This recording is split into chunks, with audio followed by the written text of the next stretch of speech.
Olá, pessoal. Bem-vindos ao Minuto do Gestor. Eu sou Gustavo Rostelato, economista aqui da Armor Capital, e hoje na companhia da nossa co-CIO, Paula Moreno. Tudo bem, Paula? Tudo bem. Então vamos conversar um pouquinho como foi esse mês de novembro. Lá fora, nos Estados Unidos, o que a gente teve de mais importante foi a conclusão do shutdown, né? Eles de fato chegaram a algum acordo, foi um acordo intermediário, só que agora a gente tem um pouco mais de dado, que antes a gente não tinha nenhum tipo de indicador, e agora está começando a ficar um pouco mais claro a dinâmica da economia norte-americana.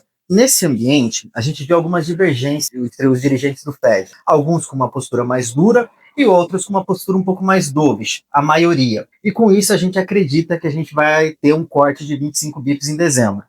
Só que, no meio desse ambiente todo, o Trump tem falado muito de colocar uma pessoa dele lá para substituir a cadeira do Powell. O favorito é o Hassett, que é conselheiro econômico do próprio Trump. Eu queria saber de você como que o mercado tateia essa sensibilidade do que pode vir a ser o ano que vem.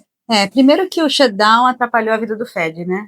Essa baixa visibilidade dos dados ao longo de 2 meses e alguns que não vão ser publicados, ficou muito difícil tomar uma decisão. A decisão de outubro já tinha sido uma decisão hawkish do ponto de vista do Powell mesmo, que ele deixou muito claro que era um corte para ser um seguro se tivesse uma desaceleração de atividade econômica por conta até do shutdown.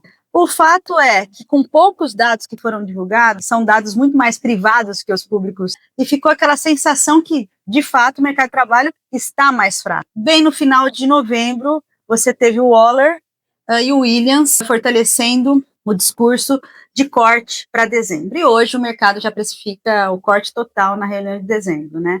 E aí temos essa novidade que você falou, o Trump aparentemente vai colocar o Hassett, deve indicar ele no início de janeiro, e a propensão ao Hassett é de cortar mais.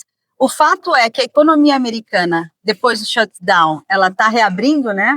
Então você tem aí voltando a vida normal, a gente vai ver alguns dados que não foram divulgados, e você tem aí o pacote fiscal Big Beautiful Bill, que foi aprovado ano passado, entrando. Então, qual que é o risco desse cenário? O risco é você ter uma melhora de atividade já no início do ano e o Fed ter essa dificuldade de abaixar mais os juros, que é o nosso cenário aí de 3,25.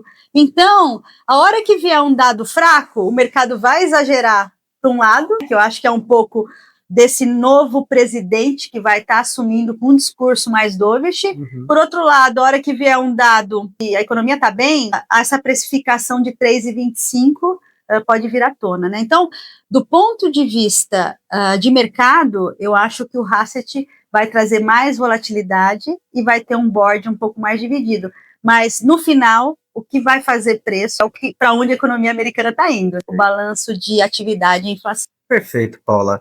E falando um pouquinho de Brasil, eu acho interessante a gente comentar até ligeiramente sobre a nossa performance. Um dos principais motivos da nossa performance de novembro, os principais impulsionadores, foi justamente a posição comprada em bolsa. Quais são os vetores para esse nosso otimismo aqui com a bolsa local, Paula? Bom, assim, realmente a atribuição de performance foi bem concentrada em Bolsa Brasil, e apesar da Bolsa Americana ter caído mês passado, as nossas posições setoriais foram bem, né? Então, uma boa parte veio de Brasil e uma parte veio de Bolsa Americana. No primeiro, ao longo do mês passado, no mês de novembro, a gente viu uma queda de juros grande aqui no Brasil, a curva como um todo caiu 30 basis points, num cenário mais benigno de inflação, né? Então, ficou muito claro que a gente está chegando próximo do corte de juros. Então, acho que esse é o primeiro fator. Você teve muita entrada em renda fixa esse ano, né? Então, a gente vê, sim, um início de tomada de risco beneficiando a Bolsa brasileira, uma antecipação por conta do início do corte de juros no ano que vem.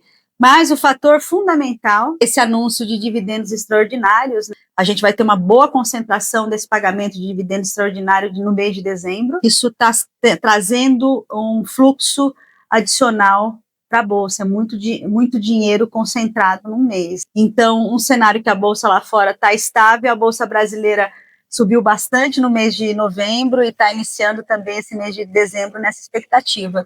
E aí, na virada do ano, eu acho que a gente tem que refletir um pouco, é óbvio, o nível de preço, né? O ano que vem começa a entrar a volatilidade de eleição, e aí a Bolsa já vai estar num patamar que já pode não ficar tão atrativo, tá? Então, mês passado foram as posições de Brasil, a gente tem posição concentrada no setor de bancos, A gente também tem um pouco de commodity, setor elétrico, então foram posições que estavam bastante positivo. E lá fora, a gente ainda gosta de bancos, tá? A gente tem bancos comerciais, a gente tem exposição em ETF de bancos também, e também no setor de oil, de petróleo. Então, são posições que nesse ambiente que a gente está vendo que o ano que vem a gente pode ter uma aceleração de atividade, não só nos Estados Unidos, como também no resto do mundo, somente Europa, né, que você tem o pacote fiscal da Alemanha, a gente acha que o setor de commodities mais cíclico vai bem. Bom, Paula, queria agradecer aqui o nosso bate-papo e queria agradecer a você que ficou até o final. Vejo vocês no Minuto de Gestor de dezembro. Muito obrigada. Até mais.